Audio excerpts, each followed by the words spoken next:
I once met this guy named Matt during a summer night out at a bar with some friends.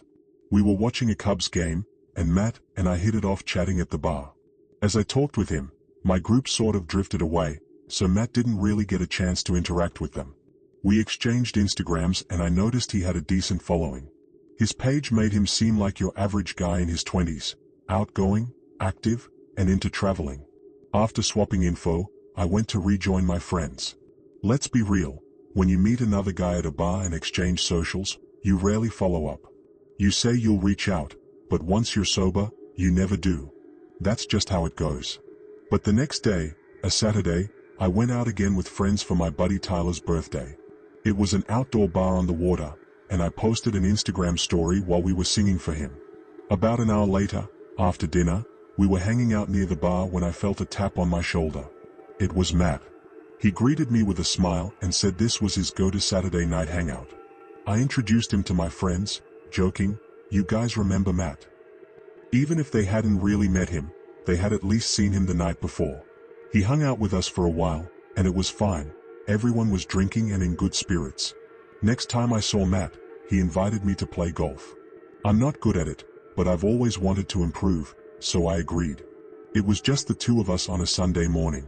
I tried to get other friends to come, but they were too hungover.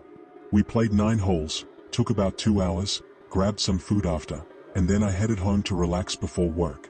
We bumped into each other one more time after that, and not long after, he invited me on a hiking trip to Arizona. The Grand Canyon had always been on my bucket list, so I checked my schedule and confirmed I could go. I asked Tyler and a few others, but they couldn't make it, standard stuff like work and budgeting. When I asked Matt if any of his friends were going, he said no, he was going solo. I hadn't met any of his friends yet, but his Instagram painted him as pretty social, so I didn't think much of it. We flew out on August 15th and were returning on the 18th. Our flight landed at night. Matt had rented a car, and we stopped for food and drinks on the way to the Airbnb. When we arrived, it was pretty late. We had a couple of beers, and I could tell he was ready to keep the night going, but I was exhausted. That's when I noticed there was only one bed. I never asked about the sleeping setup. When I brought it up, he gestured to the couch and said it was a pull-out. He added, "Relax, I'm not even charging you for the stay." Honestly, I couldn't complain about a free trip. I set up the sofa bed and went to sleep. It was surprisingly comfortable. In the middle of the night, I woke up to Matt walking through the room for water. I'm a light sleeper, so even small sounds wake me. I rolled over and went back to sleep. The next morning, he woke me up early and we headed to the Grand Canyon. I didn't realize how huge it was, or how unfit I was, until we started hiking the Bright Angel Trail. Matt was cruising, laughing, and encouraging me as I sweated and struggled to keep up. We took breaks for pictures, which turned out amazing. After a couple of hours, we returned to the car, grabbed food at a deli, and drove back to Phoenix. We napped, then explored the city. As usual, Matt was down to drink, and we ended up getting hammered. I was surprised how drunk I got since he matched me drink for drink. We left the car parked and Ubered back to the Airbnb. It was late. I barely remembered anything beyond Matt playing loud music and me plugging in my phone near the couch before passing out. Sometime later, I woke up with a desperate need to pee and a dry mouth. On my way to the bathroom, I heard a floorboard creak. I looked around but didn't see anything. In the bathroom, I heard a door close. It had to be Matt's room. When I came out, I tried his door, but it was locked. I knocked, got no answer, and went back to sleep. In the morning, I noticed my phone had been moved. It was unplugged and on the table instead of beside the couch. I figured I must have done it while drunk. That day, we didn't hike, we just drove around, saw the sights, and went to the botanical gardens. I didn't want to drink, but Matt talked me into it again. That night, we returned late again. Around 1 or 2 a.m. Matt offered me the bed this time to be fair.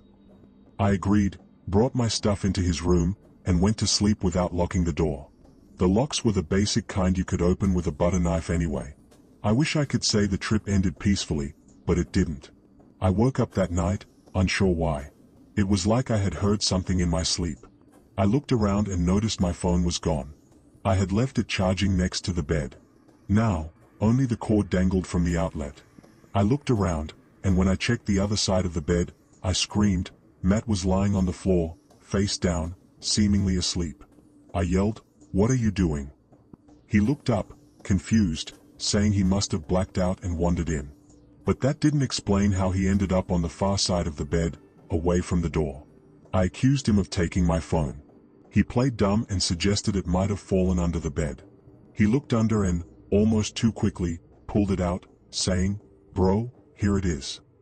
At that moment, I felt like I was seeing a different version of him. I told him I'd sleep on the couch instead. He offered to go instead and left the room. This time, I locked the door.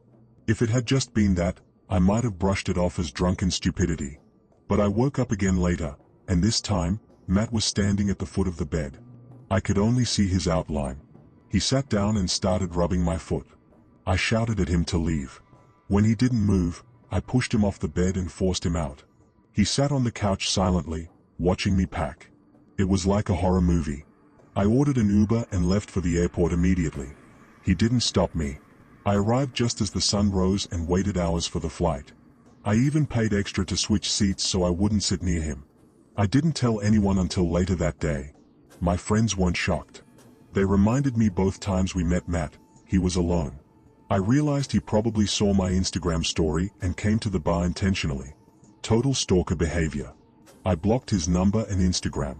Before I did, I went to one of his older posts with friends and noticed no one was tagged. I found one guy in the comments and messaged him asking if he still talked to Matt. He responded quickly, "Nah, dude's a creep. Run." He told me his own story and said several guys cut Matt off. He even untagged himself in the post but couldn't make Matt remove it. When I told him what happened, he wasn't surprised. He said, "That guy should be locked up." I had thought Matt was just a friendly dude looking for a new buddy. But in reality, he was someone dangerous, and I still wonder what exactly he was trying to do with my phone.